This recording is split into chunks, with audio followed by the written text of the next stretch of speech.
Robert's Rules of Order help keep us on track as we vote on important issues here at Synod Assembly, but they can be pretty tricky to follow.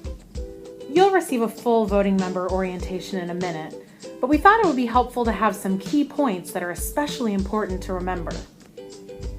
So in no particular order, except for number 1, here's your top 10 lists of things to know as a voting member at the Delaware-Maryland Synod Assembly.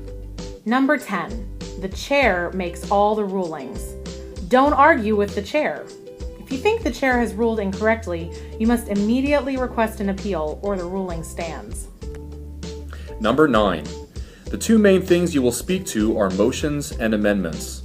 The motion is the original language that is brought forward for the assembly to consider. If you want to suggest a change, you can propose an amendment, which we will then discuss.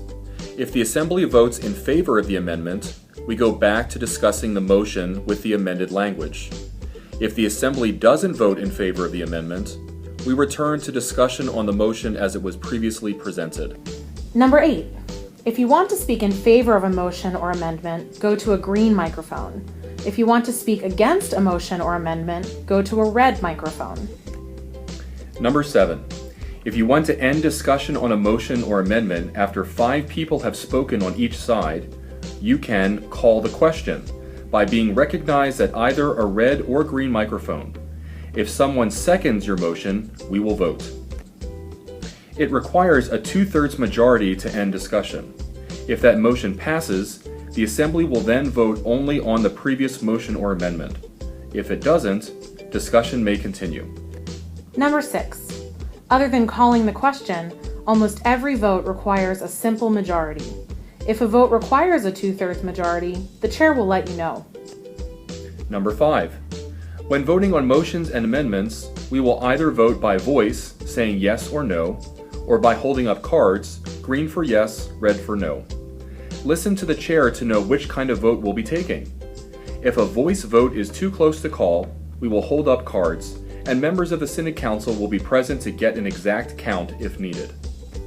Number 4, you might notice that you also have a white card.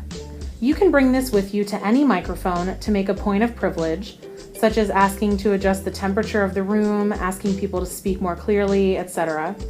To get information, such as asking about a certain procedure or clarification on what the results of a vote would mean, to make a point of order, to separate a motion into 2 separate motions, or to move to suspend the rules. Number 3, only one motion can be considered at a time.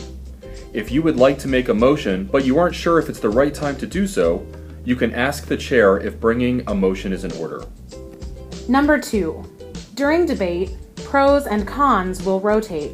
So even if you approached a green microphone before someone else approached a red microphone, you might be asked to wait to speak until a different perspective has been heard.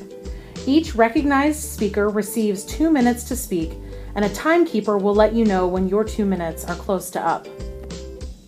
And the number one thing to remember as a voting member, everything you need to know about Robert's Rules of Order you learned in kindergarten. Use good manners. Good manners help us have productive discussions about important issues, and they help us remember that we're all children of God here. And if you need a refresher on any of these rules, don't be afraid to ask.